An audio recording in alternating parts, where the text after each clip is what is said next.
कक्षा 9 के इस ज्योमेट्री की कक्षा में हम स्वागत करते हैं। आज शनिवार है और आप सभी को मालूम है कि शाम को 5 से 6 इस समय में आपकी यूनिट टेस्ट साइंस 2 भी होने वाली है।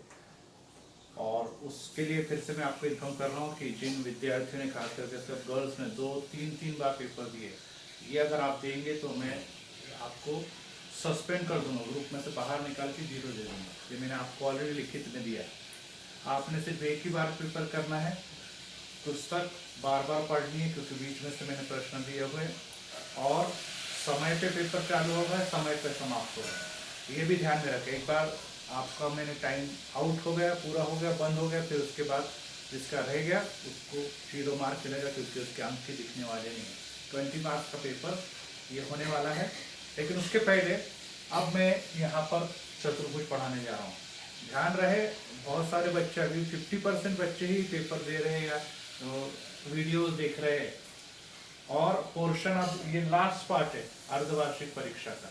रिपीट कर रहा हूँ मैं, अर्धवार्षिक परीक्षा हाफ ईयरली एग्जाम जो दिवाली के आसपास होगी, उसमें आधी किताब आती है, 9 में से 5वां पार्ट चल रहा है। इसी का मतलब है आधे से ज्यादा पोर्शन पूरा हो चुका है किताब का। और ये सब बातें जो है वो 10वीं के लिए तो उपयोगी है ही, क्योंकि ये आएगा तो पास होंगे और ये पास होंगे तो आगे भी समझेगा 10वीं में। इसलिए इसे बड़े गंभीरता से देखना। अब ये सब बातें जो मैं एक चार्ट के ऊपर भी आपको बना के दे रहा हूँ, वो चार्ट भी आपकी कॉपी में पहले उतार लेना है। वो चार्ट में क्या क्या है वीडियो में सिखा रहा हूँ। चार्ट जैसा का वैसा आपने लिखना है और वो याद भी करना है, क्योंकि ये जो पार्ट है बाकी के सब जो अगले सेकेंड टर्म का पोर्शन है इसी के ऊपर है। साथ में रचना कार्य भी हम लोग इसके ऊपर करेंगे। तो इसलिए ये आधी किताब चतुर्भुज के ऊपर है, इसलिए इसे बहुत ध्यान से समझ लेना। ये आपने पहले भी पढ़ा, लेकिन अब बहुत सारा एक्स्ट्रा बातें आपको पढ़नी है। तो आइए हम चतुर्भुज की तरफ चलते हैं। सभी को मालूम है चतुर्भुज मतलब जहां पर 4 भुजाएं होती है। ऐसी कोई भी 4 भुजाएं, ये 5 प्रकार दिखा रहे हैं, वो 5 प्रकार आपको मैं एक साथ पढ़ा दे रहा हूँ, फिर एक्सरसाइज पे जाएंगे हम लोग। 4 भुजाएं हैं और इन चारों भुजाओं से बंद आकृति को चतुर्भुज कहते हैं। त्रिभुज में 3 भुजाएं, बंद आकृति त्रिभुज। चतुर्भुज में 4 भुजाएं और बंद आकृति को चतुर्भुज हम कहते हैं। और चतुर्भुज के 5 प्रकार हम यहाँ पे आज पढ़ रहे हैं। समांतर चतुर्भुज, आयत, वर्ग, समचतुर्भुज और समलंब चतुर्भुज। तो आइए पहले प्रकार की ओर हम चलते हैं, समांतर चतुर्भुज। तो ये क्या होता है? सबसे पहले ए, बी, सी और डी, इस चतुर्भुज का नाम दे दिया। अब समांतर चतुर्भुज नाम में उत्तर छुपा है। समांतर का मतलब है कि जिसकी समूह भुजाओं की 2 जोड़ियां, रिपीट कर रहा हूं, परिभाषा ही आप लिखेंगे किताब में से। किसी भी चतुर्भुज के समूह भुजाओं की 2 जोड़ियां अगर समांतर हो तो उसको समांतर चतुर्भुज कहते हैं। ये पहली जोड़ी दाएं बाएं AD और BC और ऊपर नीचे AB और CD।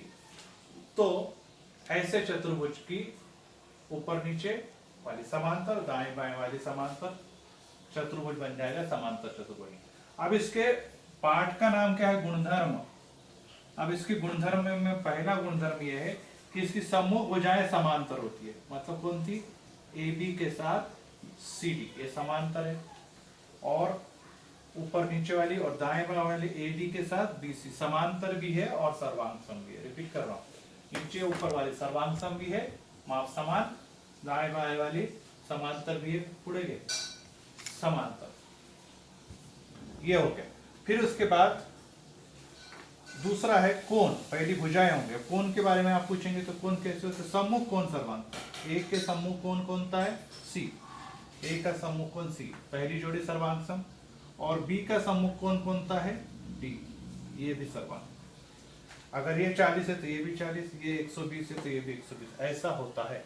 तीसरी बात आती है अब भुजाएं सर्वांगसम, कोण सर्वांगसम सम्मुख में, और विकर्ण, ये बड़ा वाला विकर्ण है और ये छोटा वाला विकर्ण, ये एक दूसरे को समद्विभाजित करते हैं। समद्विभाजित करते हैं का मतलब है कि ये वाला भाग और ये वाला भाग सर्वांगसम, ये वाला भाग और ये वाला भाग सर्वांगसम। ये हम 8वीं में पढ़ चुके हैं।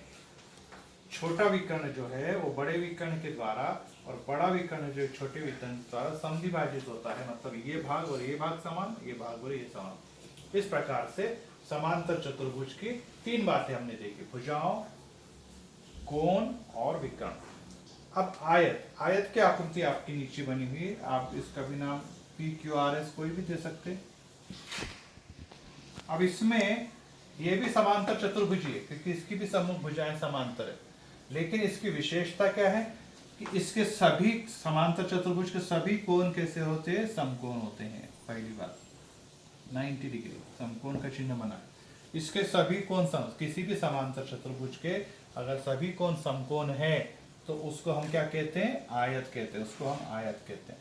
अब भुजा के गुणधर्म जैसे ऊपर था वैसे नीचे, दाएं बाएं एक जोड़ी जो है वो सर्वांगसम होगी और समांतर भी होगी, ऊपर नीचे की ये जोड़ी सर्वांगसम और समांतर होगी। कोण में इसमें क्या था, सिर्फ सम्मुख कोण सर्वांग, इसमें सभी कोण सर्वांगसम, मतलब P भी 90, Q भी 90, R भी 90, S भी 90, सभी कोण सर्वांगसम होंगे।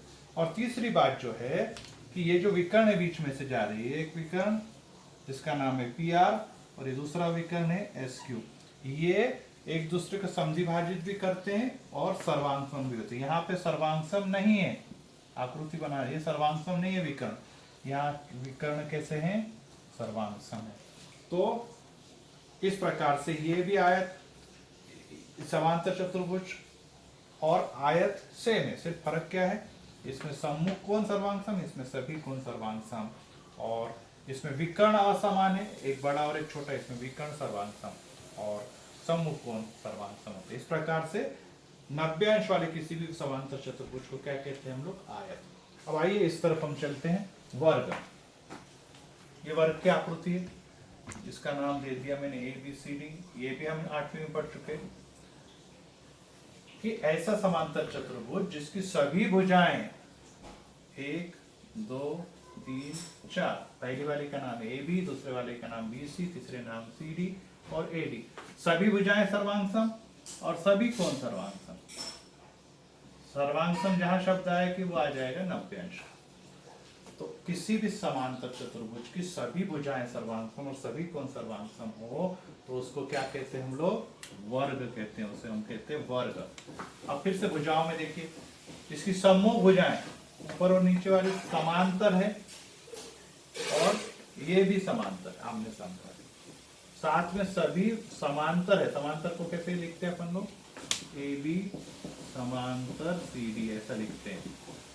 समूह भुजाओं AB और CD समांतर है, BC के साथ AD समांतर, लेकिन सभी भुजाएं सर्वांगसम भी होती है। तो सर्वांगसम के साथ साथ क्या है, समांतर के साथ सर्वांगसम भी होती है। कोण, सभी कोण सर्वांगसम, क्योंकि A भी 90, कोण B भी 90, कोण C भी 90, कोण D भी 90, सभी कोण 90 अंश के हो गए।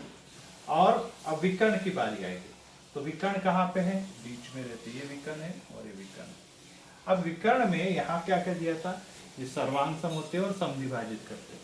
यहाँ पे सर्वांगसम भी होते हैं, समद्विभाजित भी करते हैं और एक दूसरे पे लंब भी होते हैं, 90 अंश का कोण भी बनाते हैं। यहाँ पे 90 अंश का कोण नहीं बन रहा है, यहाँ पे भी 90 अंश का कोण नहीं, परंतु यहाँ पे विकर्ण सर्वांगसम भी है, समान, और एक दूसरे पर लंब भी है। लंब को ऐसे लिखते हैं अपन लोग, ये लंब भी है विकर्ण। इस प्रकार से विकर्ण लंब भी है और सर्वांगसम भी है। तो कोई भी समांतर चतुर्भुज की सभी भुजाएं सर्वांगसम और सभी कोण सर्वांगसम हो तो वो वर्ग कहलाता है। अब समचतुर्भुज, अब ये भी सभी भुजाएं सर्वांगसम, देखिए x, इसको हम नाम दे देते हैं x y z w। अब देखिए इसकी भी सभी भुजाएं सर्वांगसम है, लेकिन इसमें और इसमें फर्क क्या है, ये सभी कोण 90 है, यहाँ पे सभी कोण 90 नहीं, सम्मुख कोण सर्वांगसम, इस कोण के सर्वांगसम है ये कोण और इस कोण के सर्वांगसम है ये कोण। समचतुर्भुज में सभी भुजाएं सर्वांगसम होती है, लेकिन सभी कोण सर्वांगसम नहीं है। सम्मुख कोण, x के सामने z आता है तो ये सर्वांगसम है, y के सामने w आता है तो ये सर्वांगसम। अब रही बात विकर्ण की, तो ये पहला विकर्ण है बड़ा वाला और ये छोटा वाला विकर्ण, ये एक दूसरे पर क्या होते हैं, लंब होते हैं। विकर्ण में लंब होते हैं परंतु सर्वांग सम नहीं होते। यहाँ पे विकर्ण सर्वांग सम भी है और लंब भी है। यहाँ पे 90 अंश तो बनाते हैं एक दूसरे पर, तो वो एक बड़ा विकर्ण होता है और एक छोटा विकर्ण, इसके जैसे। यहाँ पर विकर्ण सर्वांग सम, यहाँ पे विकर्ण भी सर्वांग सम। तो इस प्रकार से समचतुर्भुज की सम्मुख भुजाएं, पहला गुणधर्म ये आपको लिखना है, सम्मुख भुजाएं सर्वांग सम और सभी भुजाएं, सम्मुख भुजाएं समांतर और सभी भुजाएं सर्वांग सम के साथ साथ सम्मुख भुजाएं समांतर होती है। ये पहली भुजा ऊपर के साथ, नीचे वाली नीचे के साथ समांतर। कोण में सिर्फ सम्मुख कोण सर्वांग सम है और विकर्ण एक दूसरे को लंब समद्विभाजित करते हैं लेकिन सर्वांग सम नहीं होते। और लास्ट प्रकार है, ये है ए बी सी डी की ऐसी आकृति जिसकी सम्मुख भुजाओं की एक जोड़ी, ये वाली जोड़ी और ये वाली जोड़ी समांतर हो तो उसको समलंब चतुर्भुज कहते हैं। किसी भी चतुर्भुज में सम्मुख भुजाओं की एक जोड़ी समांतर हो, ऊपर वाली और नीचे वाली समान नहीं है, सिर्फ समांतर है, अर्थात ए डी समांतर है बी सी के साथ, ये और ये समान, ये और ये एडी और एडी और बी सी समांतर है, ए बी समांतर है डी सी के साथ,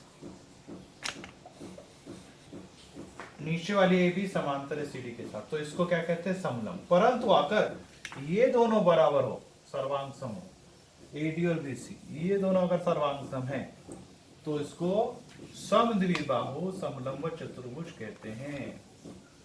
इसको दो भुजाएं समान हो जाने के कारण ए डी और बी सी ये समलंब चतुर्भुज बन जाता है समद्विबाहु, और नहीं तो ऊपर नीचे के समांतर होने के कारण साधा समलंब, लेकिन ये अगर दो समान मिल गए तो समद्विबाहु समलंब चतुर्भुज। इसके विकर्ण के बारे में सूत्र है कि 1/2 एडी जमा बीसी, वो अपन बाद में देखेंगे। तो फिर से मैं एक बार सबको दोहरा देता हूँ। किसी भी चार भुजाओं वाली बंद आकृति को चतुर्भुज कहते हैं। चतुर्भुज के 5 प्रकार है, समांतर चतुर्भुज, आयत, वर्ग, सम चतुर्भुज, समलंब चतुर्भुज। इसकी आकृतियां आपको बोर्ड के ऊपर दिख रही है। ये आकृतियां भी आपने चार्ट के ऊपर से बनानी है, आकर्षक कलरफुल मैंने बनाई है, इसलिए सबको अलग अलग बातें क्लियर दिख रही है। समांतर चतुर्भुज किससे कहते हैं, सम्मुख भुजाओं की दो जोड़ियां समांतर हो तो उसे समांतर चतुर्भुज कहते हैं। अब भुजाओं का गुणधर्म, सम्मुख भुजाएं सर्वांगसम होती है, इसके साथ ये, इसके साथ ये, और समांतर भी होते हैं, सर्वांगसम भी और समांतर। दूसरा कोण, सम्मुख कोण बी के साथ कोण बी और ए के साथ कोण सी सर्वांगसम होते हैं, और विकर्ण एक दूसरे को समद्विभाजित करते हैं परंतु सर्वांगसम नहीं होते। आयत, ऐसा समांतर चतुर्भुज जिसके सभी कोण समान हो, कितने अंश के हो सभी कोण, 90 अंश के, तो उसको क्या कहते हैं हम लोग, आयत कहते हैं।